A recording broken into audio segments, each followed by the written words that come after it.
Namaste. Today we are going to discuss about important changes, important amendment in respect of the taxation of the REIT or InvIT. REIT means Real Estate Investment Trust and InvIT means Infrastructure Investment Trust. हाल फिलहाल में जो finance act 2023 में एक important changes लाया गया उसमें taxation aspect में आज मैं क्यों बताने वाला हूं, क्योंकि ये 23-24 जो फाइनेंशियल ईयर है उसमें एप्लीकेबल हो चुका है. If you are a investor in the REIT और InvIT आपको ये अमेंडमेंट आना ही चाहिए. क्या अमेंडमेंट हुआ, कोई नया चीज नहीं बता रहा हूं, थोड़ी सी चेंजेस है बट वो इंपॉर्टेंट चेंजेस है. सो इसके बारे में क्या करेंगे हम, REIT क्या है, InvIT क्या है, ब्रीफली आपको समझा दूंगा. आपको ज्यादा टाइम नहीं लूंगा बट हाँ, लास्ट में वीडियो के लास्ट में मैं आपके लिए टिप रखा हूं कि इन्वेस्टर को क्या क्या चीज में ध्यान देना चाहिए अगर आप REIT और InvIT में इन्वेस्टमेंट कर रहे हैं. तो लेट क्यों करें, स्टार्ट करें. चलिए स्टार्ट करते हैं. जैसे कि अभी हम आज बात करेंगे कि क्या अमेंडमेंट हुआ है ये REIT और InvIT के ऊपर में. This is called new tax on the income distributed by the REIT and InvIT. Okay, right now after the Finance Act 2023 we got some messages in the newspaper. The newspaper headlines is that REIT and InvIT become attractive after major taxation overhang removed, like centers often the tax on REIT or InvIT distribution, like in government proposed to tax relief for the REIT or InvIT. क्या changes हुआ है, इतना सारा highlight हो गया paper में, कोई ये नहीं है, मगर छोटा सा अमेंडमेंट है मगर इंपॉर्टेंट अमेंडमेंट है. क्या है कि ये जो लाइंस मैं आपको दिखा रहा हूं, this is the important amendment जो एक्ट में आया हुआ है. क्या है कि REIT और InvIT से जो पैसा इन्वेस्टर को दिया जाता है उस पैसे में जो कैपिटल रिपेमेंट और डेप्ट रिपेमेंट पोर्शन है उसका ट्रीटमेंट को चेंज कर दिया गया है. कंफ्यूज हो गए, कोई बात नहीं, आगे बताता हूं क्या है. ये बताना कि आपका डेप्ट and capital repayment this portion को What do you mean by debt or capital repayment by REIT or InvIT to the unit holder? चलिए आगे पढ़ते हैं. आप देख सकते हैं कि whenever there is a distribution by the REIT or InvIT to the investors, you can see in their web portal also the distribution history. Like just जो ब्रुकफील्ड का मैं उठाया था, दिस इज ब्रुकफील्ड REIT, उसमें देखेंगे जो इन लोग जो डिस्ट्रीब्यूशन हिस्ट्री देते हैं ना, इसमें एक पैराग्राफ देखिए. ये क्या है, इन्होंने जो पैसा दिया 5.10 पर यूनिट इन लोग पर क्वार्टर जो लेके लास्ट रिकॉर्ड डेट में ट्रांसफर किया इन्वेस्टर को. दैट 5 रुपीज 10 पैसा comprises of 2.45 interest, dividend 0.06 and repayment of share holder loan 2.56. जो फाइनेंस एक्ट में चेंजेस आया है वो इसके ऊपर ट्रीटमेंट के ऊपर फोकस किया गया है. क्यों क्या किया गया मैं आगे बताऊंगा. जैसे हर कंपनी देखिए, जैसे ये एम्बेसी का है, जैसे देखिए रिपेमेंट डेप्ट का पोर्शन आता है, ये इंडिग्रिड का है, इसमें भी देखिए कैपिटल रिपेमेंट का पोर्शन आता है. तो ऐसा हर कंपनी का, हर REIT और InvIT का जब यूनिट होल्डर को डिस्ट्रीब्यूट किया जाता है उसमें ब्रेकअप मिलता है. तो if you are new to this concept of the REIT और InvIT, मैं जिसका ब्रीफली आपको बताता हूँ वो क्या है, what do you mean by REIT and what do you mean by InvIT. Right, REIT means a real estate investment trust. वो क्या है, किसी this is a investor. Okay, you are the investor and this is called a business trust. Simple, this is trust. The investor give money to the business trust. एक business trust form हुआ, उसको investor ने पैसा दे दिया. What do the investor that in what is the function of the business trust? They simple have to invest in a particular real estate projects. Because see, you are a small investor, you don't have much money to directly invest in a real estate projects, commercial real estate projects. So the concept bring into picture that the trust will collect the money from different investors and in turn invest that money into the real estate projects. Okay, so how this is investment, how the investment is made by the business trust. Like business trust invest in the form of equity or in the form of what, loan. So if the real estate SPV or real estate company taken the fund from the trust in the form of equity, then they have to pay some dividend. If they've taken the fund from the business trust in the form of loan, they have to make payment to the business trust, interest plus the principal repayment of the loan, just like the EMI. Okay, so after the investment, the real estate project starting earning the projects, suppose starting earning the rental, big rentals. After the earning rental, so in turn the real estate companies, real estate projects give money to the trust because trust invest in their projects. So trust earn some money and in turn give that money to the investor. वो क्या किया, investor को ये पैसा return कर देता है. Simple. इसमें एक आगे मैं बताऊंगा, उसको बोलते हैं पास through status. What do you mean pass through status, मैं आगे बताऊंगा आपको क्या है. तो इन टर्न जो पैसा बिजनेस ट्रस्ट को मिला वो किसको पेमेंट करेगा, सिंपल इन्वेस्टर को पेमेंट कर देगा. तो ये होता है the concept of this REIT. Just similar way अगर आप देखेंगे, this is called investment infrastructure trust, InvIT. Okay, just like that. जो यहाँ पे जो बेसिक एक डिफरेंस क्या होता है उसमें, ये डिफरेंस में यहाँ पे लिखा था ना, SPB. What do you mean SPB. ये जो बिजनेस ट्रस्ट है इनविट में कैसे डिफर हो रहा है कि इन बिजनेस ट्रस्ट इनविट में क्या हो रहा था, रियल एस्टेट में प्रोजेक्ट में डेवलप हो रहा था. बट इनका सब इनविट, ये जो ट्रस्ट है वो कुछ special purpose vehicle. What you mean by special purpose vehicle, एक डेडिकेटेड कंपनी जो कि वो काम करता है. कौन सा काम, business electricity transmission projects, generation projects, highway projects. आप ये पूछिए ये केवल इस टाइप के प्रोजेक्ट्स में क्यों इन्वॉल्व है. एक इंपॉर्टेंट अपडेट फॉर यू. इस प्रोजेक्ट्स में क्या होता है, इनका इनकम जो स्ट्रीम होता है that has been fix, like electric transmission, generation, power highway projects over the period, suppose 20 year 30 year जो भी इसका life time of the SPV है, their income has been fixed. That's why the trust interested to invest in that project which have a fixed income stream. Okay, so similar way में जब ये पैसा कमाते हैं SPBs, वो business trust को payment कर रहे हैं और ट्रस्ट इंटर्न उसको इन्वेस्टर को पेमेंट कर दे रहा है. क्लियर. अब आता है डी. तो फाइनेंस एक्ट में क्या चेंजेस आया, थोड़ा दिमाग में हो गया कि चेंजेस क्या आया. तो चलिए बताता हूं. इसमें थोड़ा आपको ध्यान देना है जो हम आगे पढ़ेंगे. तो अभी जो हम लोग देखें इसमें कौन कौन पार्टी इन्वॉल्व होते हैं. First, this is called investor. ये तो इन्वेस्टर है ही, पैसा दे रहा है आपको. नेक्स्ट, बिजनेस ट्रस्ट, रीट और यूनिट, ये आपको बता दिया, जो कि पैसा इन्वेस्टर से कलेक्ट करते हैं. नेक्स्ट, हु, एसपीबी मतलब एक कंपनी जो कि ये transmission projects, power generation projects, highway projects बनाते हैं और जिसमें ये बिजनेस ट्रस्ट इन्वेस्ट करते हैं. Right, this called SPVs. Like already मैं आपको बता दिया, they are already invested in the like big projects. समझ गए कौन कौन प्रोजेक्ट्स थे उसमें, इन्वेस्टर, बिजनेस ट्रस्ट, एसपीबी. अभी हम जो पढ़ेंगे वो है taxation of investor, business trust and SPV. Okay, चलिए उल्टा चलते हैं.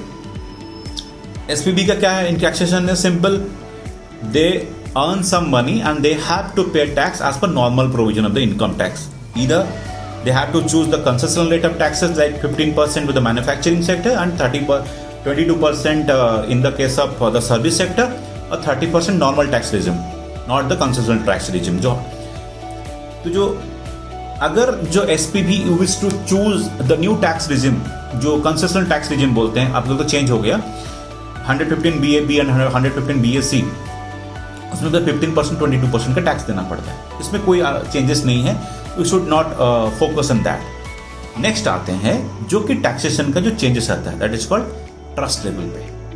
ओके, अब चलते हैं, ध्यान से देखिए. अब क्या हुआ कि जो ट्रस्ट का जो इनकम सोर्स है, ध्यान से देखिए क्या क्या सोर्स होता है. फर्स्ट, उनको जो इनकम फ्रॉम एसपीबी मिलेगा, क्या क्या इनकम मिलेगा, इंटरेस्ट, और क्या मिलेगा, डिविडेंड. इंटरेस्ट किसके ऊपर मिलेगा, लोन के ऊपर मिलेगा, लोन. डिविडेंड इक्विटी इन्वेस्टमेंट के ऊपर मिलेगा. राइट, देन क्या होगा, जो ट्रस्ट के हाथ में ये जो इनकम मिलता है उसको ट्रस्ट को इसके ऊपर टैक्स देना नहीं पड़ता है. This is purely exempt. Right, rental income मिलेगा, कहां से मिलेगा,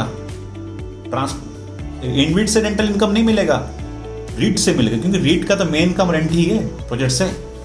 इन case of rental income that is in case only REIT, this is also exempted. Trust में कोई टैक्स नहीं देना है, ट्रस्ट को बिल्कुल टैक्स नहीं देना है। सेकेंड आते हैं डेब्ट रिपेमेंट फ्रॉम एसपीबी। सिंपल, ये टैक्स क्यों नहीं लगेगा? This is the question for you. Tax क्यों नहीं लगेगा? क्योंकि ये जो पैसा है ये प्रिंसिपल रिपेमेंट है। आपने जो लोन दिया था, ट्रस्ट ने एसपीबी को जो लोन दिया था, ये उसका रिपेमेंट है। ओके, इसके ऊपर no tax. Then it's capital gain. What you mean by capital gain? अगर ट्रस्ट कुछ अपना एसेट्स बेचता है, खुद का प्रॉपर्टी एसेट बेचता है, जो capital gain, they have to pay tax like 10% और 15%, whatever may be. After that जो अदर इनकम होता है, सपोज ट्रस्ट के पास कुछ सरप्लस मनी है, that surplus money investment in the fixed deposits और other bonds, government bonds, whatever may be, उसमें से जो उनका टैक्स, उसमें से जो उनको पैसा अर्न होता है, उसमें ट्रस्ट को पैसा पेमेंट करना पड़ता है। In which rate? This is called maximum marginal rate, MMR, that is almost around 42.7, quite high tax. Okay, clear? तो बेसिकल जो 5 टैक्स कॉन्सेप्ट था, उसमें income from SPB, rental income, डेब्ट रिपेमेंट बता दिया आपको। क्लियर हो गया कॉन्सेप्ट? सेम आगे बढ़ते हैं। अब हम आते हैं इसके ऊपर में, जो आप हो, जो हम लोग कॉन्सेंट है, जहाँ अमेंडमेंट आया हुआ है, that is in the hands of whom? Unit holder. क्या चेंजेस आया? आगे बढ़े, देखिए। Prior to that please learn a concept, what is a pass through status of the trust. Trust का एक पास थ्रू स्टेटस होता है। क्या होता है? See, this is called SPV, this is called trust, and this is the investor. Okay, then what happens? SPV क्या क्या पैसा दिया? अभी मैंने बताया, इंटरेस्ट, डिविडेंड, डेब्ट रिपेमेंट, कैपिटल गेन। ये एसपीबी ने बिजनेस ट्रस्ट को दिया। Clear? Next what happen? Same, ये बोलता है कि बिजनेस ट्रस्ट सेम फॉर्मेट में ये पैसा किसको देते हैं? इन्वेस्टर को। सेम फॉर्मेट में, इंटरेस्ट को इंटरेस्ट फॉर्मेट में देंगे, डिविडेंड को डिविडेंड फॉर्मेट में देंगे, डेब्ट रिपेमेंट को डेब्ट रिपेमेंट फॉर्मेट में देंगे, और कैपिटल गेन को भी उस फॉर्मेट में देंगे। ओके, इसलिए क्या बोला जाता है कि एक जो सेक्शन 115 यूए क्या बोलता है इनकम टैक्स एक्ट में, income distributed by the business trust to its unit holder shall be deemed to the same nature and in the same proportion in the hand of the unit holder as it has been received by the business trust. Business trust को जिस format में पैसा मिलता है, इसको deem माना गया है कि इन्वेस्टर को उसी फॉर्मेट में पैसा मिलता है। अगर उसको इंटरेस्ट केवल मिला और डिविडेंड नहीं मिला, तो जो बिजनेस ट्रस्ट इन्वेस्टर को पैसा देगा वो केवल इंटरेस्ट दे सकता है, डिविडेंड नहीं दे सकता है। राइट? तो आपको जो पहले दिखाया था ना ब्रुकफील्ड एम्बेसी रीट में, जो दिखाते हैं ना इंटरेस्ट डिविडेंड, इसका ये मतलब हुआ कि जो वही जो ब्रुकफील्ड है, एम्बेसीज है, वो जिस रियल एस्टेट प्रोजेक्ट में इन्वेस्टमेंट किए है, या इंडिग्रिड और पावर ग्रिड इनबिट, वो जिस प्रोजेक्ट में इन्वेस्टमेंट किए हैं, वो प्रोजेक्ट जो बिजनेस ट्रस्ट को जिस फॉर्मेट में पैसा दिया है, सिंपल उस फॉर्मेट में आपको पैसा हैंड ओवर कर रहे हैं। क्लियर?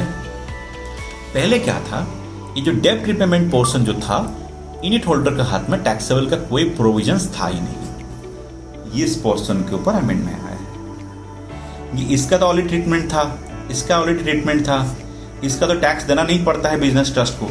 अब सेम फॉर्मेट में यहाँ आइए, इसका ऑलरेडी था, इसका टैक्सेशन था, बट इसका टैक्सेशन नहीं था। फाइनेंस एक्ट में डेब्ट repayment portion in the hands of investor को ही चूज किया गया है। क्या? चलिए आगे बढ़ते हैं। जैसे इन्वेस्टर को क्या कैसे पैसा मिलता है? Simple, dividend. या ध्यान दीजिए, जो डिविडेंड आपको मिलता है ना, किससे मिलता है? कहां से? इनविट से मिलता है या रिट से मिलता है। ये ऑलवेज भी टैक्सेबल नहीं होता है। Some time this dividend is a tax free, that is called exempted income. How? That is a condition. अच्छे से पढ़िए। अगर वो ट्रस्ट जिस एसपीबी में पैसा दिया है, अगर वो एसपीबी कंसेशनल रेट में टैक्स दे रहा है, दैट इज 15% और 20%, ओके, उस एसपीबी से जो डिविडेंड मिलता है और वो ट्रस्ट उस डिविडेंड को आगे बढ़ाता है, उस डिविडेंड में इन्वेस्टर को टैक्स देना पड़ता है, this is taxable.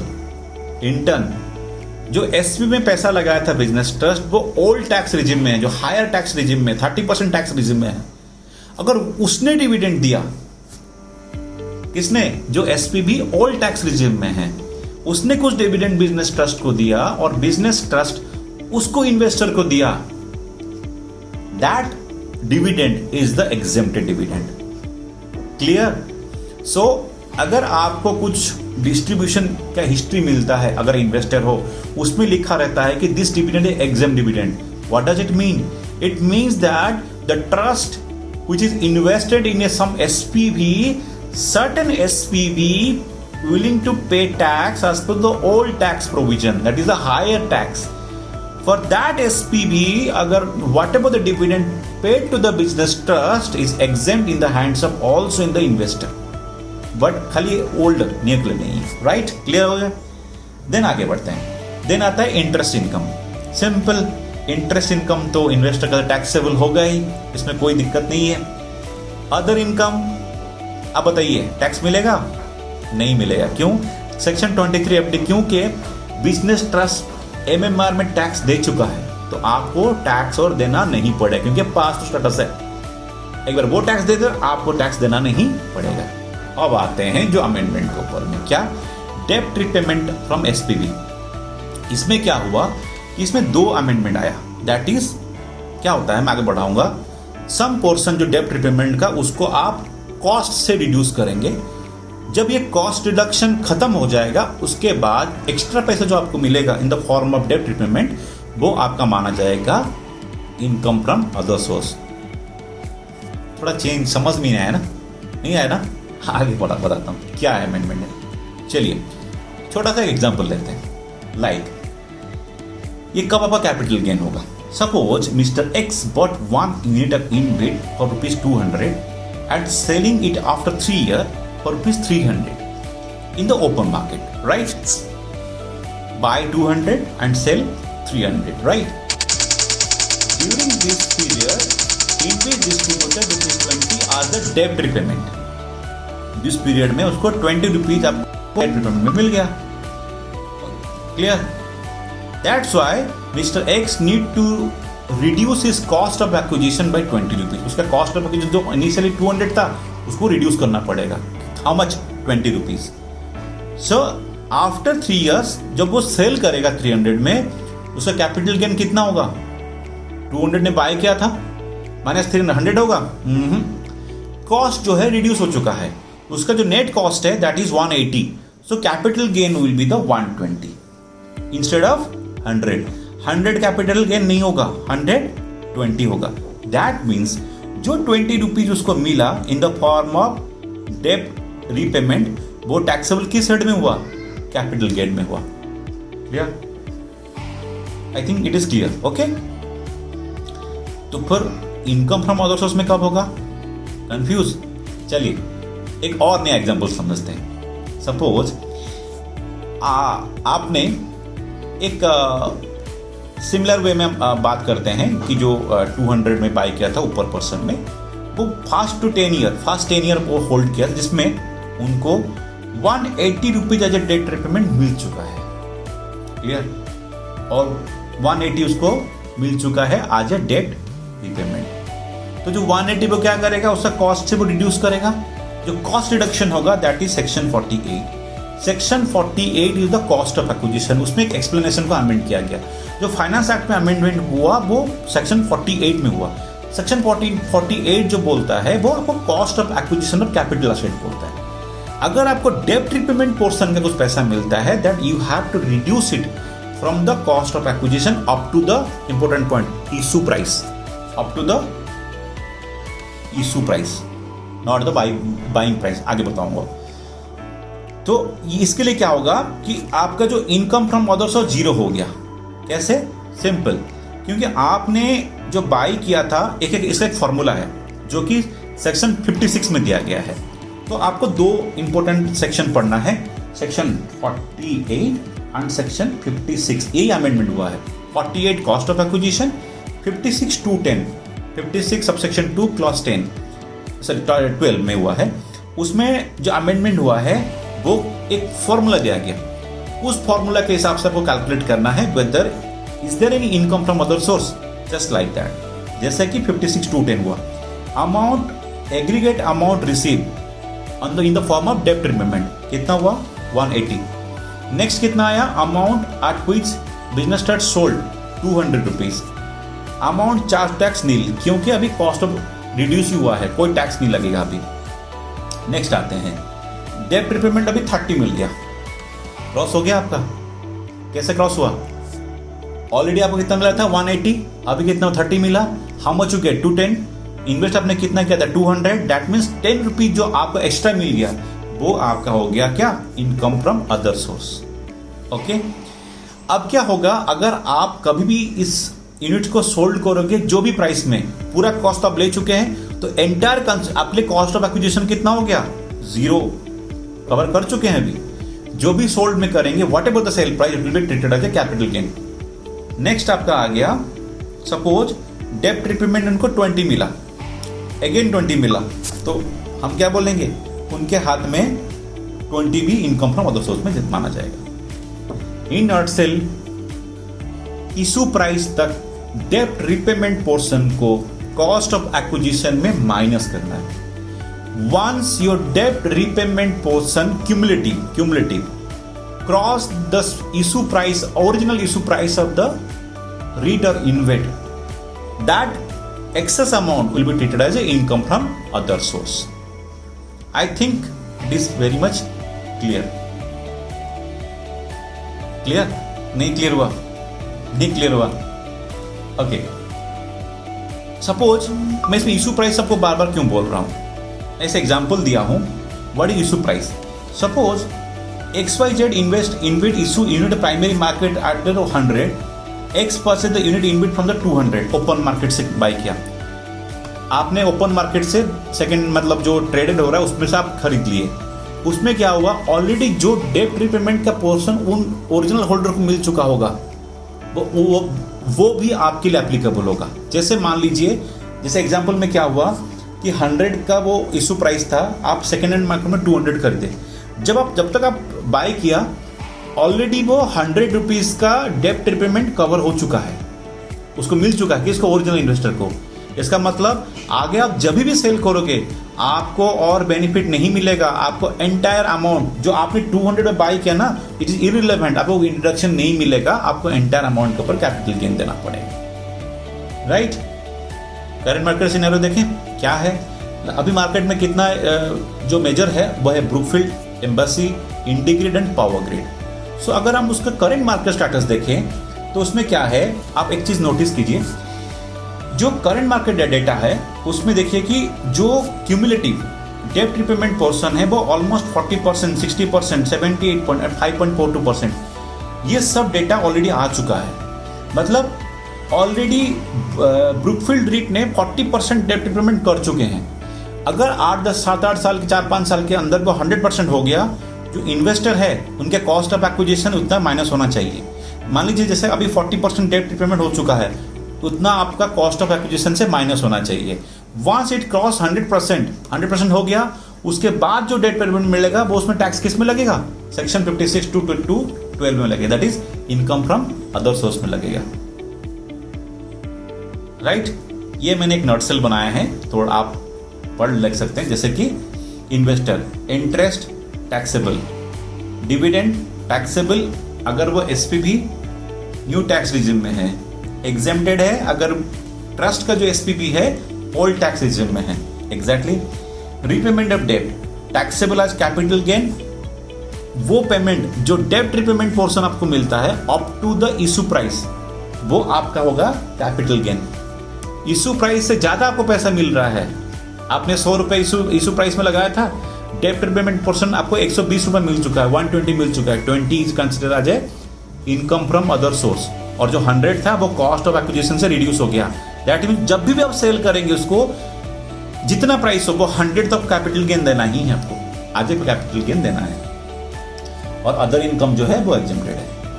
Right, so this is the amendment. पहले ये टैक्सेबल नहीं लग रहा था, पहले ये टैक्स कैटेगरी में नहीं था, जो कि अभी आ चुका है। आज ये वीडियो मैं इसलिए बनाया था कि ये कैलकुलेशन आपको ध्यान से पढ़ना है। अगर आपका कुछ डाउट हो तो आप मुझे पूछ सकते हैं। सो ये टिप है, अगर आप इन्वेस्टर हो रीट और इनबिट में, please keep track on the डेब्ट repayment portion of your income. हिसाब रखिए the day when it cross the original issue price, अगले दिन से जो पैसा मिला आपको वो आपको इनकम फ्रॉम अदर सोर्स में नॉर्मल टैक्स में चार्जेबल होगा, स्पेशल रेट में नहीं होगा। नॉर्मल रेट में इनकम फ्रॉम अदर सोर्स में चार्ज होगा, ध्यान रखिए। सो जो भी आपके इन्वेस्टर है, इफ अगर कोई क्लाइंट पोर्टफोलियो कर रहे हैं, they are invest in the REIT और इनविट, बी केयरफुल, ये बड़ा अमेंडमेंट है आपके लिए। सो होप आपको ये वीडियो अच्छा लगा होगा। एंड अगर कुछ आपका डाउट्स है तो please post me in the comments.